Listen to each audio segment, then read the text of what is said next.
অনলাইনে আর্থিক প্রতারণা চক্রে ৩ জনকে গ্রেপ্তার করল বালুরঘাট সাইবার ক্রাইম থানা ও দক্ষিণ দিনাজপুর জেলা পুলিশের স্পেশাল অপারেশন গ্রুপ।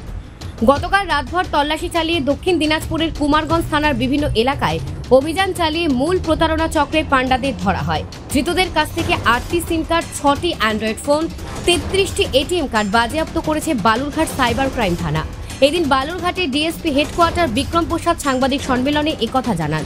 মঙ্গলবার ধৃতদের বালুরঘাট আদালতের মাধ্যমে পুলিশি হেফাজতে নিয়ে জিজ্ঞাসাবাদ করা হবে বলে জানিয়েছেন তিনি। গতকাল রাতে পুলিশ কুমারগঞ্জ থানার দত্তমাটি, বিশ্বনাথপুর, কালনা এলাকা থেকে ৩ জনকে গ্রেপ্তার করে। ধৃতদের নাম বুলবুল হোসেন মণ্ডল, জুয়েল সরকার এবং মমিনুর মণ্ডল। পুলিশ সূত্রে জানা গিয়েছে অভিযুক্তরা সাধারণ মানুষদের লোন করে দেওয়ার প্রলোভন অথবা টাকার প্রলোভন দিয়ে ব্যাংক অ্যাকাউন্ট তৈরি করে। সেই অ্যাকাউন্ট ও সিম কার্ডের মাধ্যমে বিভিন্ন মানুষের সাথে অনলাইন আর্থিক জালিয়াতি করত। এদিকে সামান্য টাকার প্রলোভনে ফেসে যেত সেই ব্যাংক অ্যাকাউন্টধারীরা। পুলিশের অনুমান দেশ জুড়েই চক্র ছড়িয়ে রয়েছে। বিভিন্ন সাইবার ক্রাইম মামলার তদন্তে নেমে পুলিশ এই চক্রের হদিশ পায়।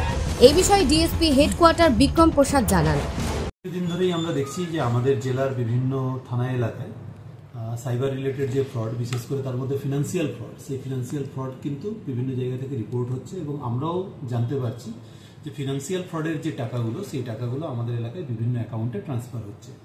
তো পুরো বিষয়টাকে আমরা আমাদের ডিস্ট্রিক্টের যে স্পেশাল অপারেশন গ্রুপ তার মাধ্যমে টেক আপ করি এবং আমাদের সাইবার ক্রাইম পিএস দক্ষিণ দিনাজপুর, এই দুই টিমের যৌথ উদ্যোগে কালকে আমরা একটা অভিযান চালাই এবং সেই অভিযানে আমরা ৩ জন ব্যক্তি, একজন হচ্ছে বুলবুল হোসেন মণ্ডল, একজন জুয়েল সরকার আর একজন হচ্ছে মমিনুর মণ্ডল, এই ৩ জন ব্যক্তিকে কুমারগঞ্জ থানা এলাকা থেকে আমরা ডিটেইন করি এবং তাদেরকে জিজ্ঞাসাবাদ করার পরে জানতে পারি যে তারা আমাদের এলাকায় বিভিন্ন মানুষের কাছ থেকে ব্যাংকের যে অ্যাকাউন্ট, সেই অ্যাকাউন্টগুলো তৈরি করাচ্ছেন এবং সেই অ্যাকাউন্টগুলোকে কিছু টাকার বিনিময়ে তারা কিনে নিচ্ছেন বা মানুষজনকে ভুল বুঝিয়ে তাদের কাছ থেকে সেই অ্যাকাউন্টগুলো ভাড়া নিচ্ছেন এবং এই অ্যাকাউন্টগুলোর মধ্যেই অল ওভার ইন্ডিয়ায় যেখানে বিভিন্ন জায়গায় যে ফিনান্সিয়াল ফ্রডগুলো হচ্ছে বা সাইবার ফ্রডগুলো হচ্ছে, সেই ফ্রডে যে টাকা পয়সাগুলোর লেনদেন হচ্ছে, সেই ট্রানজাকশনগুলো এই অ্যাকাউন্টগুলোতে করানো হচ্ছে। বালুরঘাট থেকে রিপন ভৌমিকের প্রতিবেদন, নিউজ টুডে।